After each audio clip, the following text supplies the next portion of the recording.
Welcome back to the show, everybody. IGN Live from Gamescom 2016. I'm Damon. This is Brandon. We're joined by Lars, who is creative director on Battlefield 1. Yes. Welcome to the show. Thank you. You guys brought a new trailer to Gamescom. Yes. Is that correct? I think we're going to take a look at that here. What were you guys trying to show off in this new trailer? So one of the key things we're showing off is the new level, Sinai Desert, which is something that people can try out here today at Gamescom. And with it comes a lot of the new gameplay that this era allows us to bring, since that's really the motivation to seek up a new era, finding the new gameplay that is interesting to pile up in the sandbox of Battlefield. Yeah. Yeah, I mean, obviously, a new setting for Battlefield, going back to World War I. It's interesting that going backwards in time makes the game feel new and fresh, right? I felt the same way when I first saw it. Yeah. Something innovative about it, but at the same time you have that sort of antiquated feel to it.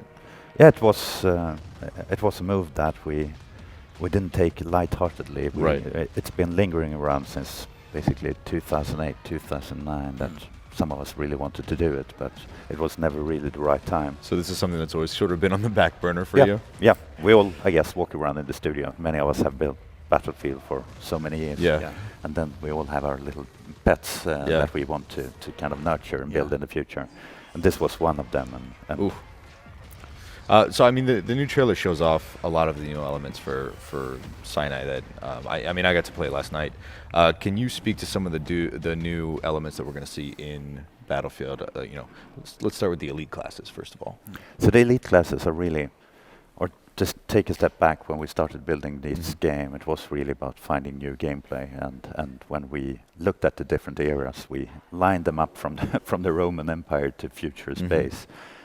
We time after time came back to the First World War, since there was so much in there kind of untapped that we could turn into gameplay. And as we looked at it, this was really the birth of modern warfare. It was the birth of high technology warfare. So basically everything we've done ever since my last 17 years of game making has been rooted on these few years. So looking at that and bringing gameplay in here, there was so much we wanted to surface. Amongst them, the elite classes, kind of highly specialized soldiers that are available for you to pick up on the battlefield. And as you do that, we have 3 types that we're showing here. I think right now we're looking at some aerial footage from. I think you're right. I think that's a plane. Yeah. That's a plane. Yeah. Highly specialized as well. I mean, that's another class. That brings us to another point. Not quite the elite classes, but this time around, you actually have vehicle-based classes instead of, everyone spawns and then races for the nearest tank or the plane. Now you actually spawn. At certain spawn points, you can spawn into a plane or into a tank. Well, what sort of facilitated that change in your guys' end? I think one of the things was really to the convenience of getting into the game, and also fulfilling that experience of being a pilot, being a tanker. They have specialized classes, right? Oh yes. So it's really, if you get shot down, you're landing behind enemy lines with a small or tiny little pistol. Weapon. Yeah. But still highly competitive. But often you feel a need to shift to another class.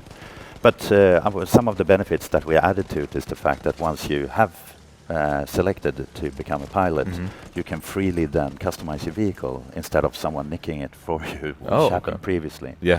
And then we also added more choice into the sandbox. Previously, we decided whether there was to be a bomber or a fighter, but this time around, we give you all the planes, and you get to choose what you want to. There's 3 different options, right? Yeah. It's a single-seater, twin-seater, and then the bomber with a full crew. So really bringing more of that. We don't dictate how the players are to play the game. We leave it to them. And it's really interesting as well, right? Because one person will spawn in as the bomber, and then I've seen other players spawn in as fighters and sort of run interference for him, since he's very vulnerable as well. So I like that there's that level of team cooperation is alive and well. Yeah. And it's also about, since the planes are customizable as well, you can kind of adjust your playstyle depending on if you want to do more aerial combat or you want to be more tightly connected with ground combat. So we're leaving it up to players to define their playstyle, really. Now, every map you've basically, we've seen 2 so far, right? San Quentin Scar and Sinai Desert. Both maps are going to have aerial combat, right? Yes. Yes, and there's plenty more of the levels that we are to talk about in the future. And as a whole, we designed them all with a special purpose to make them distinct in look and feel and depict some of the events that happened during this war. Since in the end there was so much to do research on, and so many untold stories to be told. So we wanted to depict, like in St. Quentin's Scar, it's really the push towards Amiens, where you come out of the trenches and start moving into the more pristine land as you move into the city of Amiens, which you can see in the distance. So it's really when we have a new mode called Operations, which is a sequence of battles, simulating the front lines that were so common during the First World War. And here the attacker get to attack with a number of, you could say, extra lives or battalions.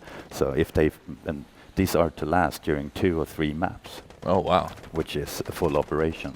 So you start attacking. Would you fail your attack, you bring in another battalion, start with fresh reinforcements, and reinforced with one of the behemoths, like the airship, the armed train, or a dreadnought. So let's talk about the new behemoths then. Yeah. I mean, I think what people have mostly seen in St. Quentin's Scar is the Zeppelin, the airship, right? That massive thing that's floating through the air. And you have in every trailer, you have that great shot where it's on fire and coming down and just sort of crashes and levels an entire village.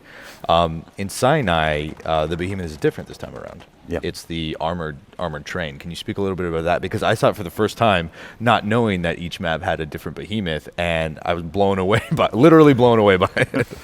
Yeah, it's one of those fantasies we really wanted to get in there, and there's so many iconic things from this era where the world went from marching colorful armies with horses and sabers and at the most cannons to suddenly in a few years you saw planes roaming the skies and airships and dreadnoughts. The fight for oil started since suddenly the British Empire needed to feed their dreadnoughts.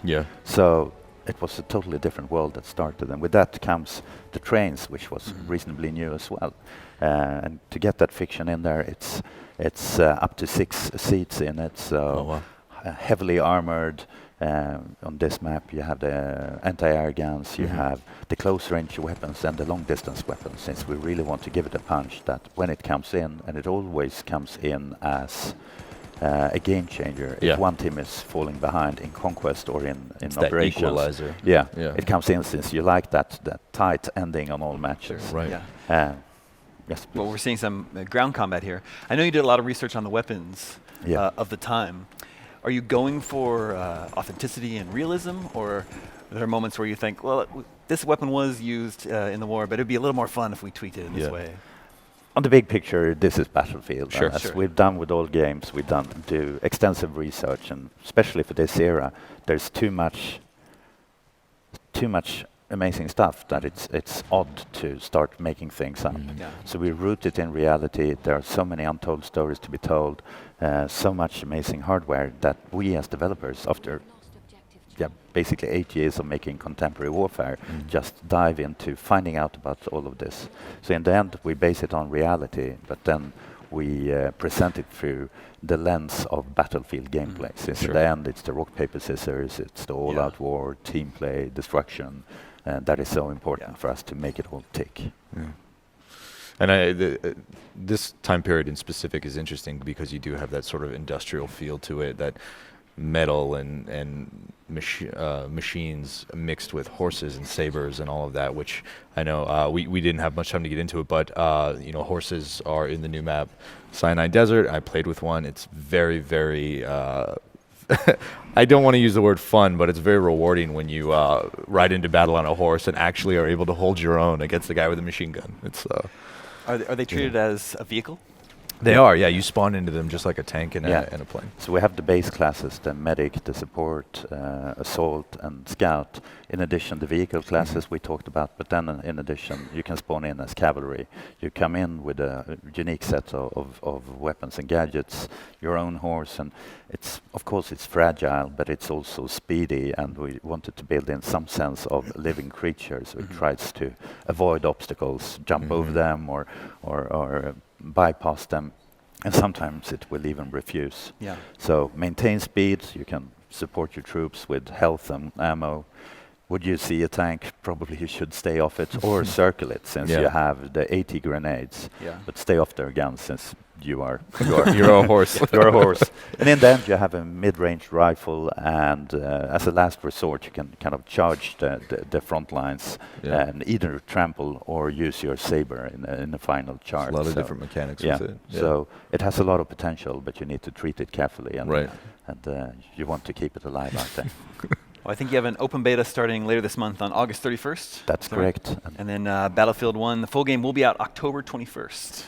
It will. And a quick comment there: if you want to get in early on the open beta, you can sign up on Battlefield.com as a Battlefield Insider. Do it before the 21st of August, and you will be part of early access of the open beta. It's open for everyone afterwards, so don't you worry.